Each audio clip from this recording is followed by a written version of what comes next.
Moi, quand que j'ai un élève qui aime pas lire, puis que je lui propose quelque chose, puis qui veut lire la suite par après, ça, c'est une victoire. Souvent, on va être la première personne ou la seule personne avec qui, par exemple, une personne âgée va avoir à discuter dans une journée. Ils ont le goût de chercher de la bonne information. Ils veulent plus se faire dire n'importe quoi ou d'aller sur les réseaux sociaux ou d'aller dans Google. Nous sommes votre bibliothèque. Mon nom, c'est Ingrid Lecourt. Je suis bibliothécaire scolaire. On est plusieurs individus à travailler à la bibliothèque. Donc, il y a le bibliothécaire qui est celui qui supervise et puis qui détermine les grandes orientations. Il y a ensuite de ça le technicien en documentation qui travaille dans l'ombre mais qui fait tout, puis qui s'arrange que tout fonctionne.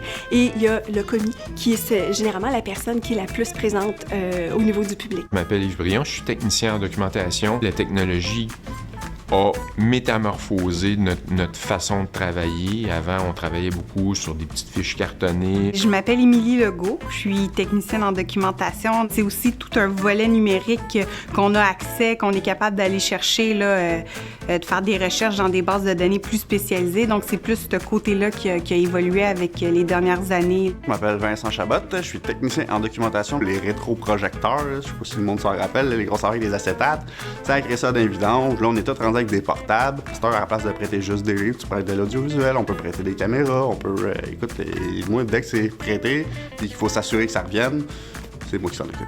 On fait tellement plus que scanner et classer vos livres. La bibliothèque, c'est souvent un lieu de refuge pour des élèves qui n'ont pas d'autre place où aller ou qui se font plus, genre, intimidés par les autres. Je suis Stéphane Simard, je suis commis en bibliothèque dans le secteur municipal. Moi, j'ai déjà vu des jeunes filles qui étaient pris dans un gang de rue, puis c'est nous autres qu'on a fait des interventions parce qu'ils étaient venus se réfugier dans notre bibliothèque. On a aussi une réalité avec les personnes qui ont des problèmes de santé mentale, puis on doit faire des interventions. Souvent, on va dire, on va appeler la police, on va la mettre dehors, tandis que c'est pas ça qu'il faut. Il faut vraiment lui permettre, tu sais, que l'été, quand il fait chaud, d'avoir l'air climatisé, puis l'hiver, laisser le contraste, c'est le chauffage. Nous faisons de votre bibliothèque un lieu de qualité.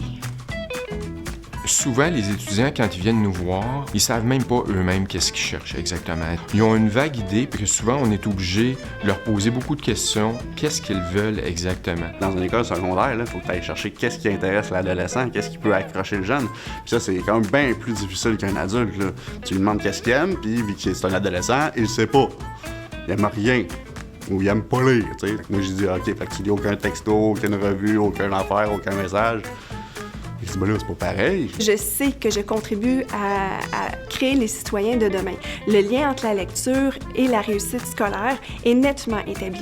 Et un élève qui réussit bien à l'école, c'est un élève qui va avoir une meilleure place une fois sur le marché du travail. Il est temps qu'on s'enlève cette image-là de la bibliothèque. Il fait sombre, puis c'est poussiéreux. Une bibliothèque, ça vit d'amour, de compétences, et ça, c'est notre rayon. Une bibliothèque, là, je vous le dis, là, c'est pas plat.